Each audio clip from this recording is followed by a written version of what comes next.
আওয়ামী লীগের অমুক দোষী, আওয়ামী লীগের তমুক দোষী, যারা দোষ করে না তারাও এখন দোষী। আর আওয়ামী লীগের কেউ রাস্তায় বের হলে, কোনো নেতা হলে তারে পিটিয়ে মেরে ফেলা, নির্মমভাবে পিটিয়ে হত্যা করা। আরে ভাই, আওয়ামী লীগ আওয়ামী লীগের নেতারা পিটিয়ে হত্যা করছস, ক্ষমতায় তোরা ছিল, আওয়ামী লীগের নেতাটা তোদের কেন ফোন করলো না? তাহলে তোরা কতটুকু হিংস্র, এবার তোরা নিজেরা প্রমাণ কর। হয়তো আওয়ামী লীগের তোদের কাছে লাগছে আওয়ামী লীগ এটা করছে সেটা করছে, এই কারণে ডিরেক্ট খুনও করে ফেললি, কিন্তু আওয়ামী লীগ তো তোদের কিছু করে নাই। ওদের ক্ষমতার সময় তোদেরকে মেরে ফেলে নাই, চাইলে তো পারতো তোদের মেরে ফেলতে, কিন্তু সেটা তো করা নাই।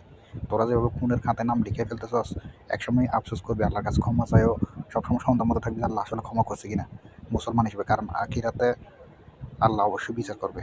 জাহান্নাম আছে, চিরস্থায়ী জাহান্নাম। ভয় অন্তত এগুলোর কর। রাজনৈতিক প্রতীক্ষায় একটা মানুষকে নির্মমভাবে পিটিয়ে হত্যা করা